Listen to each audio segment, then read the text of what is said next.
Okay, today we're taking these beautiful tomatoes from Ida's garden, she's blessed, and we're putting them in freezer bags because I don't want a jar. So what I'm doing is I've washed it, I cut off the top like this, and I cut down the middle like this. Then I cut out the core like this.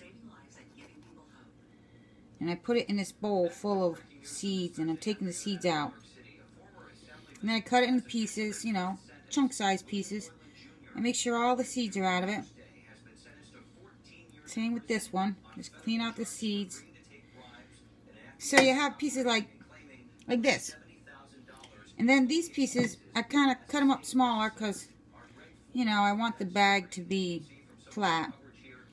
In the winter, I want to have fresh tomatoes. And while I do use canned tomatoes, just something about me and cans. I don't know. I mean, you gotta, but oh my goodness, there's nothing like fresh. And I don't like jarring them because boiling the jars and all that. So I use a freezer bag. And Hefty has these extra thick. So then, I take it in my freezer bag. And I kind of push them down into like a little group. So they're all in there. Then I dry my hands and I dry this out a little bit. Just take a towel. And I have a food saver in front of me, but the Hefty bags are not thick enough for my food saver. So I'm going to do the old method with a straw. So I stick it in there, the straw, and I just start taking the air out.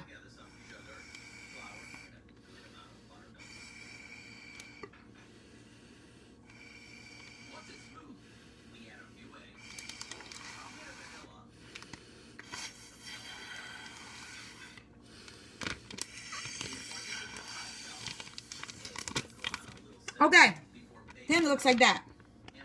It's kind of sealed and smushed. And then what I do is I take my food saver. I make sure it's dry because I want the food saver to stick it, because I leave a little pocket for my labels.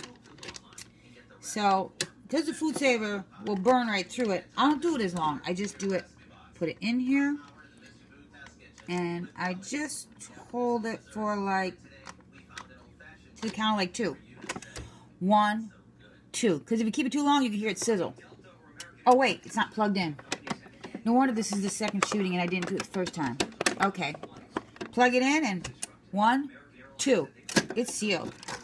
So then, now I have this little area here that is open, but you can't get to the tomatoes.